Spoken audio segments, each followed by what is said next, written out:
ఈరోజు మేము ప్రభుత్వం ఏర్పడి కూటమి ప్రభుత్వం తెలుగుదేశం బీజేపీ జనసేన ముగ్గురు కలిసి ఏర్పాటు చేసినటువంటి ఈ దౌర్భాగ్యమైన ప్రభుత్వానికి 40% ఓట్ షేర్ తీసుకుని ప్రతిపక్ష నాయకుడిగా జగన్మోహన్ రెడ్డి గారు నేను హౌస్కి వస్తాను, హౌస్కి వచ్చి మాట్లాడతాను, నాకు ప్రతిపక్ష హోదా ఇవ్వండి అని అడుగుతున్నారు. ప్రతిపక్ష హోదా అడిగింది హోదా కోసం కాదు, అదేమైనా పూలదండ కాదు, అదేమైనా గౌరవం కాదు.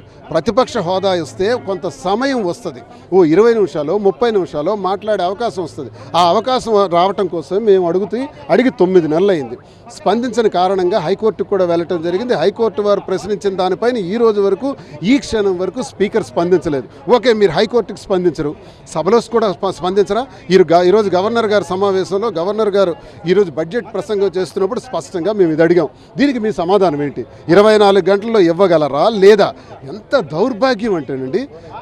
మేము స్పష్టంగా అడగాలనుకున్నది ఏంటంటే, మేము జగనన్న నవరత్నాల పేరుతో ప్రజలందరికీ జగనన్న విద్యా దీవెన, జగనన్న వసతి దీవెన, ఆరోగ్యశ్రీ, వైఎస్ఆర్ ఆరోగ్య ఆసరా, నాయబ్రాహ్మలు, ఆటో రిక్షా వాళ్ళు, అలాగే అమ్మఒడి, రైతు భరోసా, చేయూత, ఇవన్నీ మేము ఇచ్చాం. ప్రజలకు న్యాయం చేసాం. 2,40,000 కోట్ల రూపాయలు ప్రజలకు మేలు చేసాం.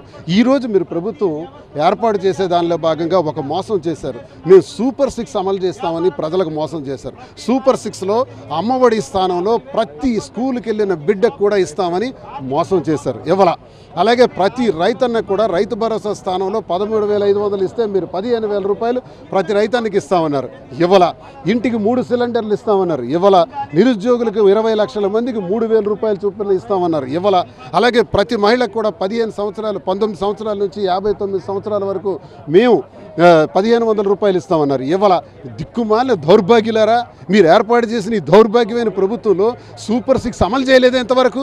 నికృష్టులు, నీచులు ఇంతవరకు అమలు చేయకుండా ప్రజలకు మోసం చేస్తుంటే ఈ ప్రశ్న అడగడానికి మేము వస్తామంటే మమ్మల్ని నిర్లక్ష్యం చేస్తారా? ఈరోజు ఎంత దారుణంగా అంటే, నేను బయటకు వచ్చి కనుక్కుంటే మీడియా సపరేట్గా ఉన్నారు. సాక్షి, TV9, ఎన్టీవీ, ఇంకా మరొక ఛానల్ 10 టీవీ.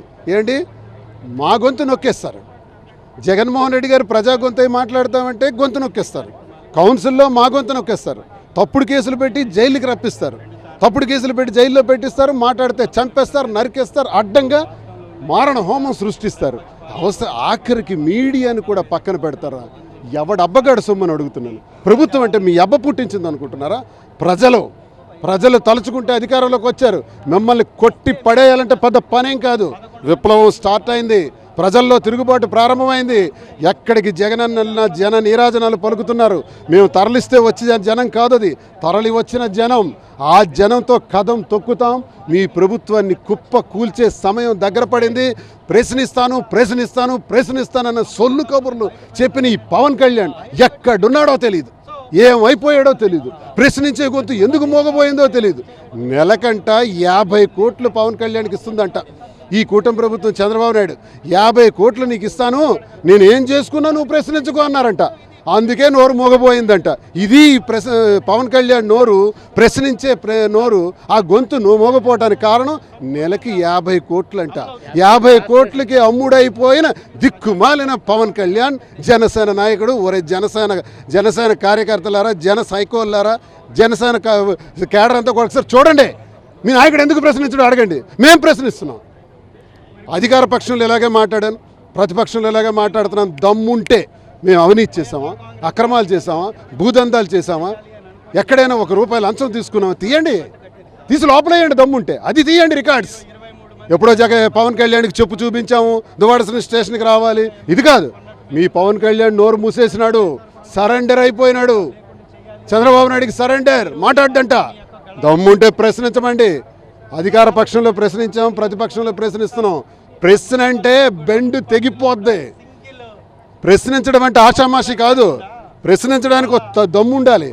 ఏదో నేను సినిమాల్లో నటించాను, ఏది దమ్మున్నాడు? ఎక్కడికి పోయినాడు? ఇప్పుడు ఎందుకు ప్రశ్నించడు? సూపర్ 6 మీద నువ్వే కదా ప్రకటించావు పవన్ కళ్యాణ్. మిస్టర్ పవన్ కళ్యాణ్, నువ్వు ఇప్పుడు డిప్యూటీ సీఎం అయ్యావు, ఎందుకు ప్రశ్నించావు? సూపర్ 6 అమలు జరుగుతుందా?